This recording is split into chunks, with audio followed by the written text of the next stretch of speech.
Year 2022. India will roll out its first bullet train and will join the elite rank of countries.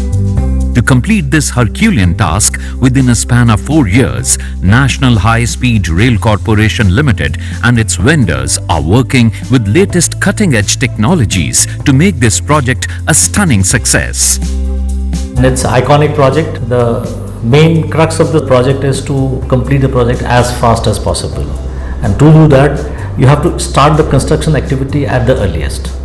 For doing that, you have to collect the data, survey data, information from the field as early as possible.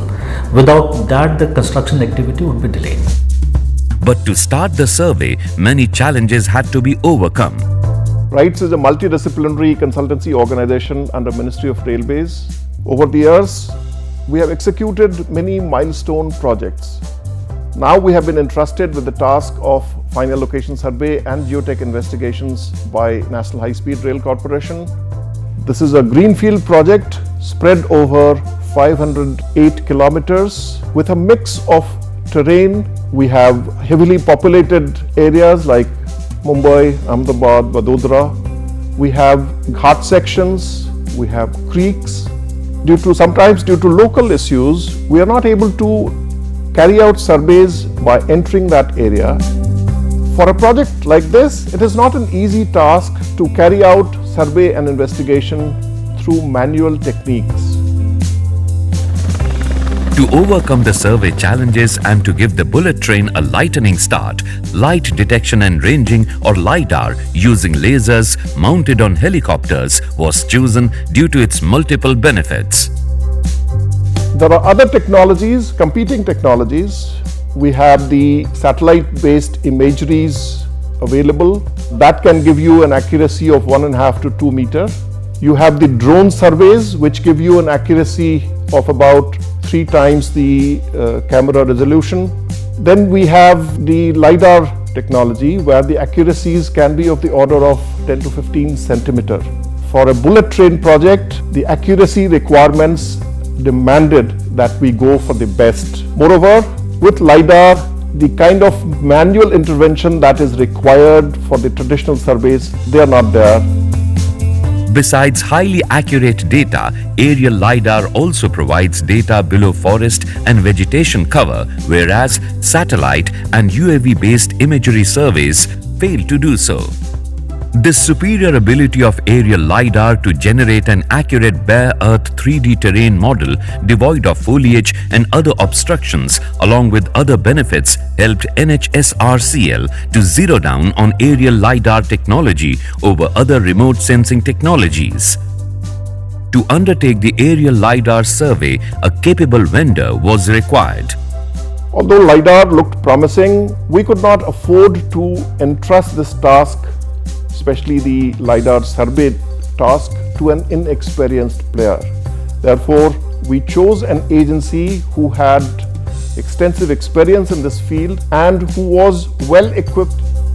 Geokno, an experienced company which had started from IIT Kanpur, was entrusted with undertaking the aerial Lidar survey. But before the survey could begin, 2 important activities had to be undertaken. These were taking permissions from DGCA and Ministry of Defence and establishment of a robust ground control network to ensure required accuracies. Once you get the work order, the very first thing that we do in India is we apply for the permissions of that area. While permissions were being taken, the ground team started the ground control. In the study area, the ground team identified the available Survey of India benchmarks. These benchmarks were used for establishing the vertical control through the process of double tertiary leveling. Horizontal control was established through a triangulated network of 64 master control points. This was further densified through 232 secondary control points. Out of these 232 secondary control points, 102 points were used as target points to be used for checking the accuracy of the data. As Lidar does not get returns below water, the ground team also undertook hydrology survey for river areas. With the permissions in place and the ground control completed, the actual data capture with aerial LiDAR sensors fitted in the helicopter started. And we use the Eurocopter in this case. Then we have a way to fit our system, our LiDAR, our camera, IMU and the GPS all along with the computer in a Eurocopter. LiDAR works on the principle of light detection and ranging, where LiDAR scanners scan the ground by firing laser pulses as the helicopter flies. As you know, the procedure for collecting the LiDAR data is very simple because we are flying the LiDAR, we have got the laser scanner there, which is firing the laser pulse, and wherever it is hitting, it comes back to you, you measure time of travel, as well as you know in which direction this laser pulse was traveling. Because I have a GPS here, it gives me the position of this platform. I have also an IMU here, which tells me the orientation of the platform, as well as the accelerations by which this platform is moving.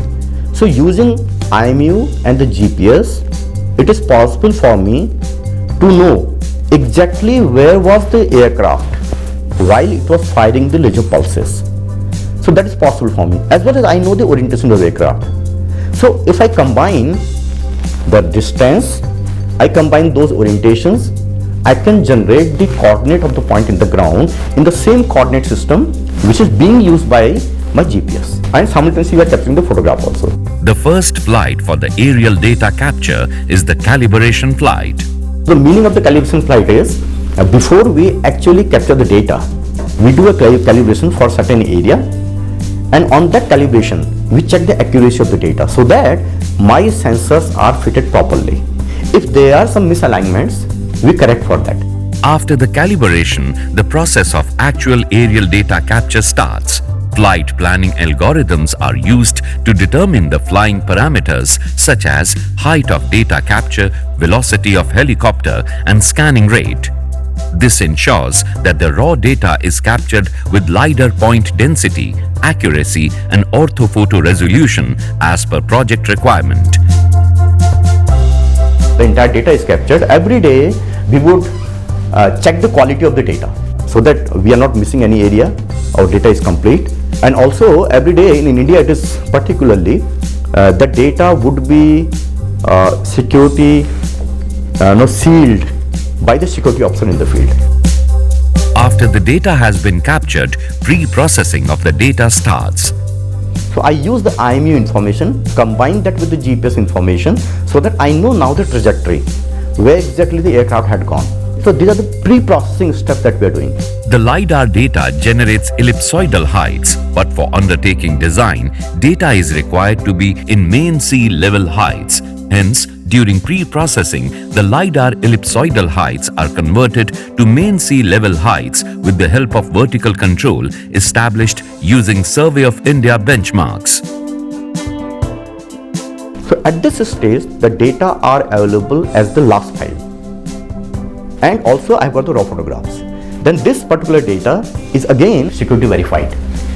Then whichever is the vital installation there, those are taken away. The rest of the data becomes available for me for further processing. After security vetting of the data, the post-processing of the data to generate the final deliverables starts. At this stage, the data points, they do not know what they are. Whether they belong to the field, whether they belong to the tree or the house or whatever. They are just coordinates, northing, easting and altitude. Then we run algorithms on top of this data. Those algorithms are able to separate the ground points in one layer, the vegetation in another layer, bigger vegetation in another layer, houses in another layer, transmission lines in another layer, and so on. So what we have now, we have so many layers. Also using the digital elevation model that we have generated and the photograph that we have now, we create an orthophoto. So for complete area, I have now an orthophoto mosaic. Next step is using this information, these separated layers of different features, orthophoto, then we create the GIS layers. Because ultimately the client is interested in the GIS layers or they want the AutoCAD. The post-processing of data results in final deliverables of the project. These are bare earth digital elevation model of 1 meter by 1 meter grid, seamless orthophoto of the entire stretch, 3D topography map in 1:2000 scale, contours with an interval of 50 centimeters, cross sections and plan and profile. Within a period of around a month, we could collect all data, and the processing took another 2 months.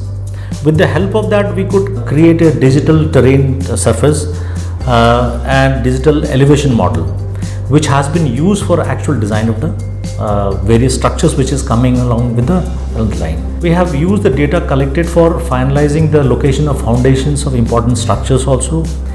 We could count the number of structures which are going to be dismantled, and which has helped us in finalizing the right of way, the requirement of land for the project. We have avoided highway built-up area to the extent possible, and we have tried to locate the foundation of the important structure in such a way that the least amount of dismantling is involved, dislocation of people is involved. It has helped us in finding the number of trees, counting the number of trees also, which has also accelerated our forest clearance process. At any point of time during the designing stage, when we are in a discussion with designer, we just open the details collected from Lidar in the form of orthophoto, and we can see the actual ground level and discuss the various pros and cons of different options of designs, and then take the decision as fast as possible, which otherwise would have required site verification for every options to go and verify the site whether it is feasible or not. We have found the Lidar survey to be very comprehensive and fast. We can safely say that we have been able to shave off around 6 months in the total survey process. And we have been able to deliver the ground terrain data with consistent quality, which can safely be used for design and construction purposes.